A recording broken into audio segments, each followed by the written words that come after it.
My question as well is to the Premier. The Premier suggests for 6 weeks in 2013 that no one was in charge in the Premier's office, that although she was elected on January 27th, was using the Premier's office as meetings and was chairing Liberal caucus on January 30th. She still says she wasn't in charge. The OPP says that the transition happened immediately, yet the Premier disagrees.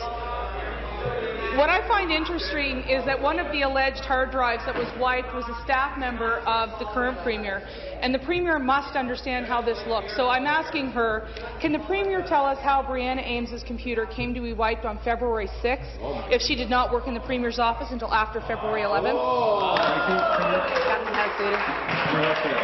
Mr. Speaker, again, I would suggest that the honourable member do two things. First of all, review the court document, which gives us a glimpse into an OPP investigation, and it talks about one person who is right now the subject of these allegations unproven, and that is the former Chief of Staff to the former Premier for activities that happened under his watch. The second thing I would ask, Mr. Speaker, is she start dealing with the facts, Mr. Speaker, and apologize for all that she said. She has experience with this before, Mr. Speaker. Her involvement with Blue Draft, she knows that when a legal battle goes wrong, she sometimes has to apologize, Mr. Speaker, and maybe she should consider it right now. Thank you. Supplementary.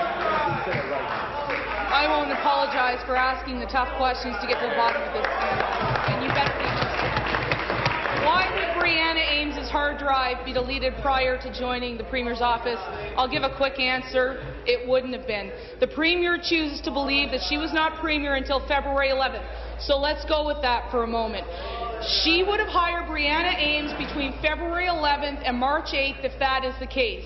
Yet according to the OPP-ITO, which for the government House Leader is a fact, Brianna Ames's computer would have been one of the 24 access between February 6th and March 20th, 2013.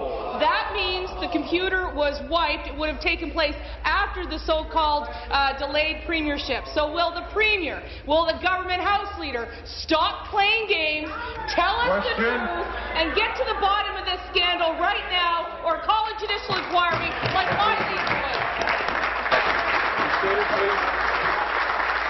You seated, please. Thank you. Government House Leader.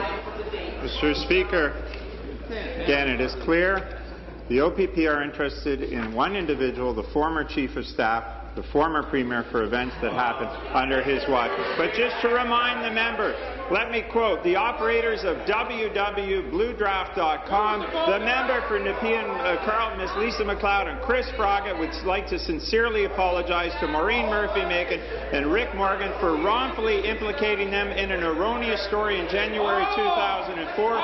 We are sorry for the negative perception that may have been created since then and how it may have harmed the solid reputation and high integrity of both Ms. Murphy-Macon and Mr. Morgan. We admit that our sources were not reliable and proper accuracy and verification procedures were not followed prudently in publishing this story. Mr. Speaker, she's done it once. It's time for her to do it again. New question, the member from Granby, Gore, Malton.